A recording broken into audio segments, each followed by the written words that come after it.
ఒక్కసారి కొమ్మూరి గోల్డ్ కి కాల్ చేయండి. తాకట్లో ఉన్న మీ బంగారాన్ని విడిపించి మార్కెట్ ప్రైస్ కి వాళ్ళు కొనుక్కుని మిగతా డబ్బులు మీకు ఇచ్చేస్తారు. హలో అండి, అందరికీ నమస్కారం. ఆంధ్రప్రదేశ్లో గజ దొంగ ఎవరు, ఈ గజ దొంగ ఎవరు అనే అంశం చుట్టూ వైసీపీ టీడీపీ మధ్య మాటల యుద్ధం కొనసాగుతూ ఉంది. ముందుగా ఈ టాపిక్ లేవనెత్తింది వైసీపీ శాసన మండలి పక్ష నాయకుడు, శాసన మండలిలో అపోజిషన్ లీడర్ బొత్స సత్యనారాయణ గారు ఈ అంశాన్ని లేవనెత్తారు. తిరుమల నకిలీ నెయ్యి విషయంలో చిన్న పట్టుకున్నారు. అంటే ఉద్యోగులని, అధికారులని, వైవి సుబ్బారెడ్డి గారు పిఏని పట్టుకున్నారు. అసలు గజ దొంగల్ని కదా పట్టుకోవాల్సింది అన్నట్టు మాట్లాడారు. అంటే మీ ఉద్దేశంలో గజ దొంగ ఎవరు అనుకుంటున్నారు, మీ జగన్మోహన్ రెడ్డి గారా అన్నట్టు నారా లోకేష్ గారు ట్వీట్ చేశారు. వైఎస్ జగనే గజ దొంగ అన్నట్టు ఆయన క్వశ్చన్ చేశారు బొత్స సత్యనారాయణ గారిని. నిజాన్ని బొత్స సత్యనారాయణ గారు ఈ మాట చెప్పడం కొంచెం విచిత్రంగా ఉంది. అసలు ఇప్పటిదాకా వైసీపీ వాదనేంది, నకిలీ లేదు ఏమీ లేదు అన్నట్టు వాదిస్తూ వచ్చారు కదా. ఇప్పుడేమో చిరుచురులోనే పట్టుకున్నారు ఎందుకు, గజ దొంగను వదిలేశారు ఎందుకు?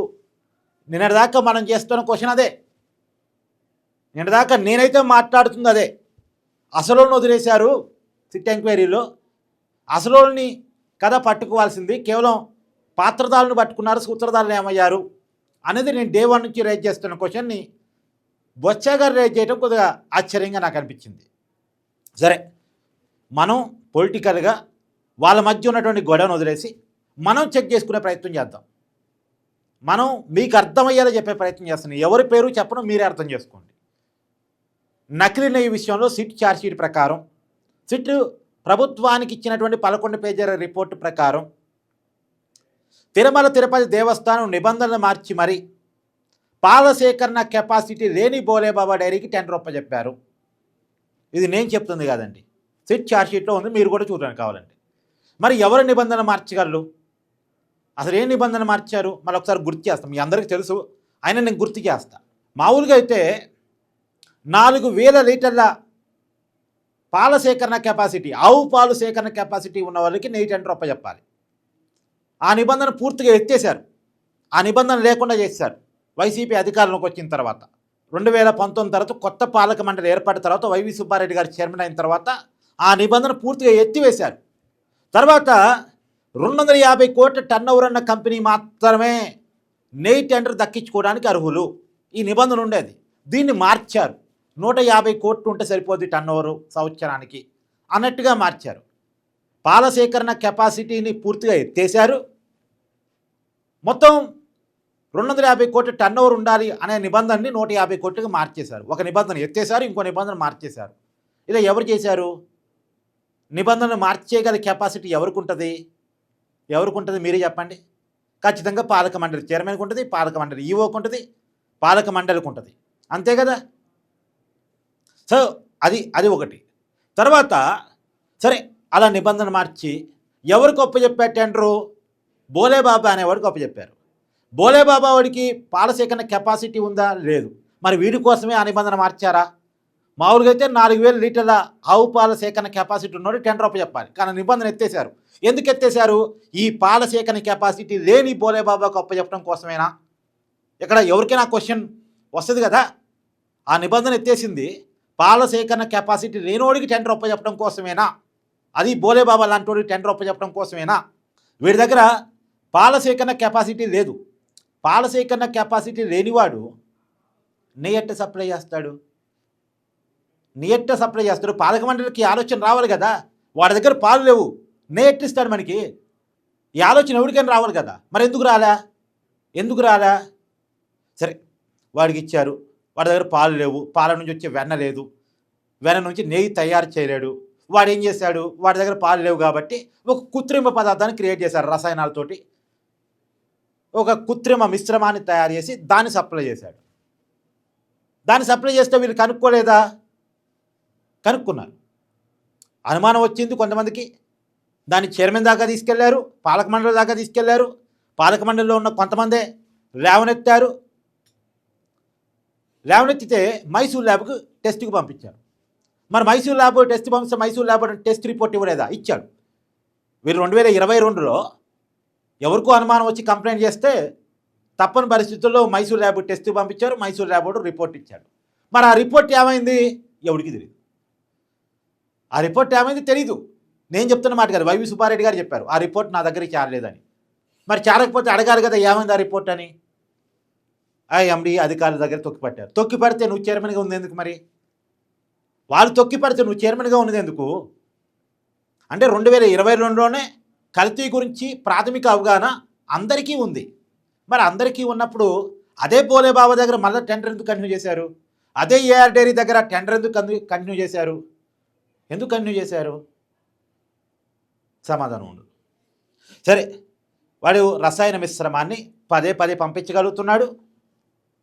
వాడు దాదాపు 68 లక్షల కేజీల కెమికల్ పదార్థాన్ని పంపించాడు.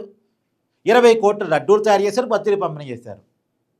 ఇదంతా తెలియకుండా జరిగేంత అవకాశం ఉంటుందా ఇంత పెద్ద మొత్తంలో? తర్వాత సరే ఇది కూడా పోనీయండి.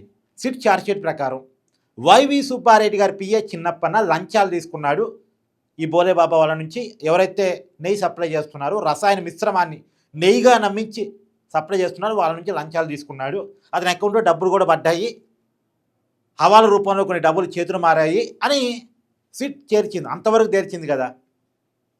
మరి చిన్నప్పన్న అనేటువంటి ఒక పిఏ అతను నిబంధనలు మార్చే కెపాసిటీ ఉన్నవాడు కాదు. అతను కాదు నిబంధనలు మార్చాల్సింది. అతని కోసం నిబంధనలు మార్చేస్తారా? అతను చెప్పాడు కాబట్టి పాలక మండలి నిబంధన మార్చిందా? మరి అతని కోసం నిబంధన మార్చిన వాళ్ళు ఎవరు? అతని కోసం బోలేబాబాకి అంటే చిన్నప్పన్నకి లంచాలు ఇచ్చేవాడికే టెండర్ చెప్పింది ఎవరు? లంచాలు ఇచ్చిన కంపెనీ నెయ్యి తిరుమలలోకి ఎలా ఎలో చేయబడింది? పాలక మండలి తెలియకుండా, చైర్మన్ తెలియకుండా, ఈవో అదనపు ఈవోకి తెలియకుండా. వైవి సుబ్బారెడ్డి గారు ఎంపీ, ఈవోగా ఉన్న వ్యక్తి ఐఏఎస్, ధర్మారెడ్డి ఒక స్థాయి అధికారి, అదనపు ఈవో. ఇంత పెద్ద అధికార వ్యవస్థ ఉంది, పాలక మండలి ఉంది. ఇంత పాలక మండలి ఒక చిన్న పిఏకి ఎలా మేనేజ్ కాగలిగింది అంటే అంత అండర్స్టాండింగ్తో జరిగింది కాదా? ఇప్పుడు చెప్పండి, గజ దొంగ ఎవరు?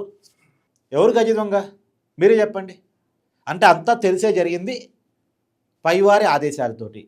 పైవాడు అంటే దేవుడు కాదండి, దేవుడు ఇలాంటి తప్పుడు పనులు ఎంకరేజ్ చేయడు. సరే అది కూడా పోనీయండి. సరే, ఈ నకిలీ నెయ్యి విషయాన్ని పక్కన పెట్టేది. ఒకసారి పరకామణి చోరీ కేసు గుర్తుంది కదా. పరకామణి చోరీ కేసులో 72,000 దొంగతనం చేసి ఒక వ్యక్తి పట్టుబడ్డాడు. 72,000 విలువైనటువంటి డాలర్ పట్టుబడ్డాడు.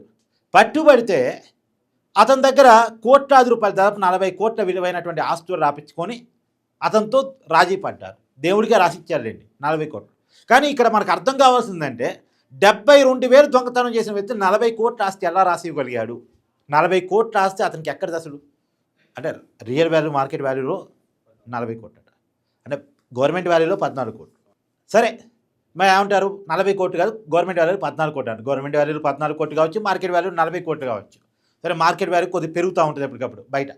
సరే, ఏదేమైనా ఇన్ని కోట్ల రూపాయల ఆస్తులు అతనికి ఎక్కడి నుంచి వచ్చాయి?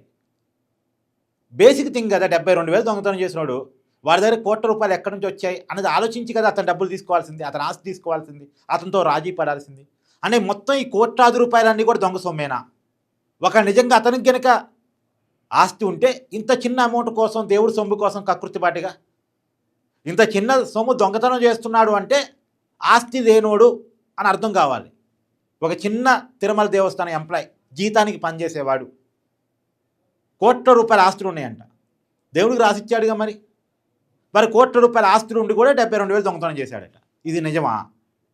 అసలు ఆస్తి ఎలా వచ్చిందో ప్రాథమికంగా ఎంక్వైరీ చేయకుండా ఎలా రాజీ పడ్డారు అతనితోటి? అంటే ఆ కోట్ల రూపాయల దొంగ సొమ్ము అయితే చిన్న కేసు కాదు కదా, చిన్న వారం కాదు కదా. దేవుడి సొమ్ముని కోట్ల రూపాయలు దొంగతనం చేస్తే మళ్ళా ఇక్కడ కూడా ఒక ఆస్తి దేవుడికి రాసి ఇవ్వాలంటే కొన్ని నిబంధనలు ఉంటాయి. ఆ నిబంధనలు కూడా పక్కన పెట్టారు. ఇతనితో కేసు రాజీ పట్టడం కోసం నిబంధనలు పక్కన పెట్టారు. మామూలుగా ఒక ఆస్తి, ఇప్పుడు మన ఆస్తి దేవుడికి రాసి ఇవ్వాలనుకోండి, ముందు ఆస్తి మందే నిరూపించుకోవాలి, పేపర్ యాడ్ ఇవ్వాలి, దానికి ఒక నెల సమయం ఉంటుంది. నాదియే నిరూపించుకున్న తర్వాత మాత్రమే. ఎందుకంటే ఒక్కసారి దేవుడికి ఒక ఆస్తి పోయిన తర్వాత దాని మీద లీగల్గా వివాదం ఉండొద్దు, లీగల్గా సమస్య ఉండొద్దు. అందుకని కొన్ని నిబంధనలు ఉంటాయి. కానీ ఆ నిబంధనలన్నీ ఫస్ట్ పేపర్ యాడ్ ఇవ్వాలి, తర్వాత టీడీపీ పాలక మండలి ఒప్పుకోవాలి, తర్వాత దాన్ని తిరుమలకి రాపించుకోవడం ఉంటుంది. కానీ ఇదంతా జరగలేదండి. టైం లేదు అనే ఒక మాట చెప్పేసి, ఎవరికి టైం లేదో ఏం అర్థం కాలే, కానీ టైం లేదని ఒక మాట చెప్పేసి అతను ఆస్తి మొత్తం పేపర్ యాడ్ ఏమేమీ లేకుండా డైరెక్ట్గా దేవుడి పేరు మీద రాపించేసుకున్నారు. పేపర్ యాడ్ ఇచ్చుంటే అసలు ఆస్తి ఎట్లా వచ్చిందో ముందే తెలిసి ఉండేది. చాలా అభ్యంతరాలు లేవనెత్తారు కదా చాలామంది, అప్పుడే తెలిసి ఉండేది. కానీ ఇవన్నీ జరగలే. ఇక్కడ నిబంధనలు పక్కన పెట్టారు, అక్కడ నిబంధనలు ఎత్తేసారు. మళ్ళా పరకమని చోరీని చిన్న చోరీ అని జగన్మోహన్ రెడ్డి గారు వెనకేసుకొస్తారు. ఇప్పుడు చెప్పండి గజ దొంగ ఎవరు? నేను చెప్పనండి, మీరే చెప్పండి. మీకు ఓన్లీ జరిగిన విషయాల్ని గుర్తు చేస్తున్నా, అది కూడా వివరించట. మీకు తెలిసిన విషయాలే, మీకు తెలియని విషయాలు ఏవీ కావు. మీకు తెలిసిన విషయాలే గుర్తు చేస్తున్నా అంతే. మీకు మీరుగానే చెప్పండి గజ దొంగ ఎవరు? అన్నీ మీ దృష్టిలో ఉన్న విషయాలే, నేను కొత్తగా కనిపెట్టి చెప్తుంది ఏమీ లేదు. ఒకటి సిట్ ఛార్జ్ షీట్లో ఉన్న విషయాలు, 2 కోర్టుకి ఎంక్వైరీ సంస్థలు చెప్పిన విషయాలు, 3 మీ దృష్టిలో ఉన్న విషయాలు. ఇవి వరకే నేను చెప్తున్నా, నేను సొంతగా క్రియేట్ చేసి చెప్తుంది ఏమీ లేదు. ఇప్పుడు చెప్పండి గజ దొంగ ఎవరు? కామెంట్ చేయండి. Thank you.